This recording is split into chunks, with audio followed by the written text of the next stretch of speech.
Welcome to speedearning.com zero loss option trade.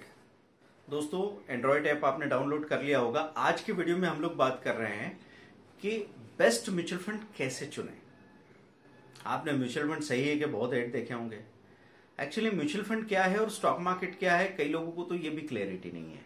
तो मैं 2 line में बता दूं कि स्टॉक मार्केट में आप डिमेट अकाउंट, ट्रेडिंग अकाउंट खुलवा के अपना इन्वेस्टमेंट खुद करते हैं, और म्यूचुअल फंड में आपने अपना पैसा किसी फंड मैनेजर को सौंपा है, किसी स्कीम में पैसा लगाया है, और वो लोग अपने एक्सपर्टाइज से स्टॉक मार्केट में पैसा लगा रहे हैं और उसका रिटर्न आपको मिल रहा है। जरूरी नहीं कि वो स्टॉक मार्केट में ही पैसा लगाए, म्यूचुअल फंड के अलग अलग टाइप्स भी होते हैं। तो इसमें डेट फंड होता है, लिक्विड फंड होता है, गिल्ड फंड होता है और इक्विटी फंड होता है। तो इक्विटी म्यूचुअल फंड की बात कर रहे हैं। इक्विटी म्यूचुअल फंड में जो भी स्टॉक्स, जो भी फंड मैनेजर्स है वो स्टॉक्स में पैसा लगाते हैं। अब सवाल यह आता है कि आप कितने समय के लिए पैसा लगा रहे हैं। अगर मैं कहूं कि आपकी उम्र 20 से 30 या 35 के बीच में है, अभी आपको पैसों की कोई ज्यादा जल्दी नहीं है, पैसे कम है और उनको बढ़ाना ज्यादा है, जब इस तरह की स्थिति हो, तब मैं आपसे कहूंगा कि इक्विटी फंड में, इक्विटी म्यूचुअल फंड्स में अलग अलग टाइप होते हैं। तो इक्विटी डाइवर्सिफाइड फंड मतलब जो बांट बांट के अलग अलग सेक्टर में पैसा लगा रहा है, उसमें एक होता है लार्ज कैप फंड और एक होता है mid and small cap fund. तो लार्ज कैप फंड में अगर आप पैसा लगा रहे हैं तो उसमें आपको रिस्क कम है तो रिटर्न भी कम है। मिड एंड स्मॉल कैप में आप लगा रहे हैं तो मिड कैप में रिस्क थोड़ा ज्यादा है तो रिटर्न थोड़ा ज्यादा है, स्मॉल कैप में रिस्क सबसे ज्यादा है, रिटर्न सबसे ज्यादा है। तो जिन लोगों के पास कम पैसा हो, जैसे कोई समझो सैलरी 10,000 रुपया है, सिर्फ बड़ी मुश्किल से 1,000 रुपये बचा पाते हैं, इनको बनना है अमीर, लेकिन कोई जल्दी नहीं है क्योंकि थोड़ा सा पैसा है, बड़ा पैसा बनने में टाइम तो लगेगा। तो ये 1,000 रुपये महीने की अगर स्मॉल कैप में एसआईपी करके रखेंगे ना तो ज्यादा पैसा बनाएंगे। एसआईपी मतलब सिस्टमेटिक इन्वेस्टमेंट प्लान।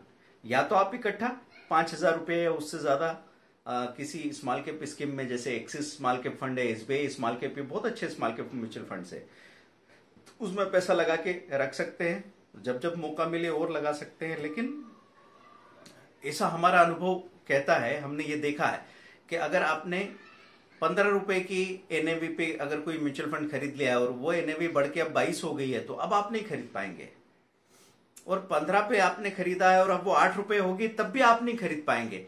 मतलब कहीं ना कहीं हम या तो ये मान लेते हैं कि अब तो बहुत महंगा हो गया, अब लेने से क्या फायदा, या फिर ये तो आधा हो गया है, इसको लेके क्या फायदा मिला।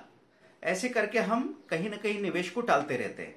तो दोस्तों, अच्छे म्यूचुअल फंड को स्टडी करने के लिए आप कहां जाएंगे? मनी कंट्रोल के ऐप पे म्यूचुअल फंड सेक्शन में जाएंगे तो वहां पे बेस्ट फंड्स टू बाय करके एक सेक्शन आ रहा है, उसमें लार्ज कैप अलग से दे रखे हैं, बेस्ट 3, टॉप 3, मिड कैप अलग से दे रखे हैं, स्मॉल कैप अलग से दे रखे हैं, और ईएलएसएस टैक्स सेवर फंड अलग से दे रखे हैं। टैक्स बचाने के लिए 3 साल के lock in, compulsory lock in वाला जो फंड होता है, उससे हम टैक्स सेव कर सकते हैं। अभी लोगों को अवेयरनेस नहीं है तो वो हमेशा अपना पैसा कहीं एफडी में लगा के रख रहे हैं या फिर यूलिप में पैसा लगा दिया है, और टैक्स सेविंग के चक्कर में वो सोचते हैं कि और क्या ऑप्शन हो सकता है। दोस्तों, टैक्स सेविंग एसआईपी से हो सकती है, और ये एसआईपी हमारी पिछले कई सालों से बंद ही नहीं हुई। अगर हमको ये बात पता है कि साल का 1.5 लाख रुपए का छूट मिलता है तो हम शुरू से ही 10,000 रुपीज पर मंथ का एसआईपी कर लेते हैं। 1.2 लाख 12 महीने का वहां इन्वेस्ट हो जाता है, और 2 डिप में और 20-20 हजार रुपए का अलग से खरीद लेते हैं। 1.5 की बजाय 1.6 कर लेंगे तो वो छूट हमको मिल जाएगी अब टैक्स में। लेकिन उसके साथ रिटर्न क्या मिलेगा? टैक्स सेविंग फंड्स में रिटर्न आया है 50-60% तक का। अब बताइए, ये कहीं पॉसिबल है क्या? जिन्होंने नहीं देखा, नहीं सुना, उनके लिए ये सच अभी है ही नहीं। तो आप एक स्टडी के लिए कहां जाएंगे? मनी कंट्रोल में जाएंगे। दूसरा, आप जा सकते हैं mutualfundsindia.com या एनजे फंड्स या fundsindia.com, ऐसी कई वेबसाइट्स है। तो mutualfundsindia.com पे जब आप जाएंगे ना, तो अभी आप जैसे मनी कंट्रोल पे गए तो इस साल के लिए कौन से फंड्स हैं जो खरीदना अच्छे हैं, ये उन्होंने बता दिया। लेकिन आपको ये जानना है कि पिछले 10 साल से कौन सा फंड अच्छा परफॉर्म कर रहा है, उसमें अगले 15 साल के लिए मुझे पैसा लगाना है। तो आप पिछले 5 साल के, 10 साल के टॉप परफॉर्मर वहां पे देख सकते हो, उनकी एनएवी, उनका पोर्टफोलियो, उनके फंड मैनेजर, सारी हिस्ट्री वहां पे देख सकते हो, कहाँ कहाँ क्या पैसा लगा के रखा है। अब इसमें दो ऑप्शन होते हैं, ग्रोथ ऑप्शन होता है, एक डिविडेंड ऑप्शन होता है। तो आपको ग्रोथ ऑप्शन ही लेना है दोस्तों। और जब कभी भी आपको ऐसा लगता है बाजार में उतार चढ़ाव होते हैं, अचानक से बहुत तेजी आ गई, तो पार्ट रिडेम्पशन कर लीजिए, पार्ट प्रॉफिट बुकिंग। जब आप म्यूचुअल फंड की यूनिट्स को बेचते हैं, इसको बोलते हैं रिडेम्पशन, रिडीम करते हैं आप यूनिट्स को।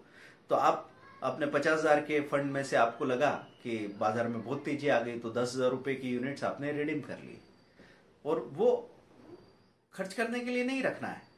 अगर ये डिसिप्लिन आप में होना जरूरी है कि कई बार आप पैसा आपके हाथ में आता है तो आप उसको खर्च कर डालते हैं। अगर ऐसा आप करते हैं तो फिर मैं कहूंगा कि आपके पैसे को न तो स्टॉक मार्केट से, न म्यूचुअल फंड से कहीं भी खतरा नहीं है, आपसे खतरा है। अपने आप से बचाइए उसको। अगर आप संभाल नहीं सकते, री इन्वेस्ट करने के लिए बचा नहीं सकते, तो फिर निकालिए मत। अगर निकाला है तो लोअर लेवल पे फिर से आपको एंटर कर लेना है, या फिर वहीं से एसआईपी शुरू कर दीजिए। तो इकट्ठा पैसा जब आप डालते हैं उसको लमसम बोलते हैं, और टुकड़े टुकड़े में जब पैसा डालते हैं उसको सिस्टमेटिक इन्वेस्टमेंट प्लान बोलते हैं। तो लार्ज कैप में आप अपना बड़ा पैसा लगा सकते हैं। जैसे किसी के पास बहुत ज्यादा पैसा है और एक साथ लगाना है, 50 लाख रुपए लगाने हैं, तो फिर उनको मैं small cap mid cap suggest नहीं करूंगा। उनको मैं कहूंगा कि वो अपना 35 लाख या 40 लाख कम से कम लार्ज कैप में डालें, और 10 लाख 15 लाख मिड कैप और स्मॉल कैप में एलोकेट करें। ऐसा अगर करेंगे तो उनका बड़ा पैसा तो कम रिस्क और कम रिटर्न में रहेगा, वो ज्यादा जरूरी है। और जो एक छोटा हिस्सा है 30% का, वो आपके यील्ड को बढ़ा देगा। तो लंबे समय में अगर आप 10 साल तक लगातार बैठ रहे हैं, इन्वेस्टेड है, तो लार्ज कैप में ऐसा दिखेगा 10 साल में आपका 2.5 से 3 गुना पैसा हो जाता है। मिड कैप में 10 साल में 4 गुना तक भी हो सकता है। स्मॉल कैप में 10 साल में 6-7 गुना भी हो सकता है। ये पॉसिबिलिटी बनती है। लंबे समय में स्मॉल कैप में गजब के रिटर्न्स आए। में आपने एक स्पेशल वीडियो देखा होगा जिसमें हमने आपको बताया था रिलायंस ग्रोथ ने कैसे 1995 में 10 रुपए की एनएवी आई थी, और 2007 में 12 साल बाद 490 की एनएवी, मतलब 12 साल में 49 गुना पैसा, 49 टाइम्स कर दिया था। अब तो वो 1000 रुपए से भी ज्यादा एनएवी है दोस्तों। तो सोचो अभी तक कितने गुना पैसा कर चुका है वो। तो वो ग्रोथ फंड था जिसमें मिड एंड स्मॉल कैप का एक्सपोजर था। तो म्यूचुअल फंड की स्टडी के लिए आप हमारा म्यूचुअल फंड का कोर्स भी ले सकते हैं, या म्यूचुअल फंड के फ्री वीडियोस देखिए। और कोई आपके डाउट हो तो कमेंट में जरूर बताइए, उस पर हम आगे क्लेरिफिकेशन के वीडियोस बनाएंगे दोस्तों। जितना आप कमेंट करेंगे, लाइक करेंगे, शेयर करेंगे, उतना ही हमको काम करने का मोटिवेशन मिलता है।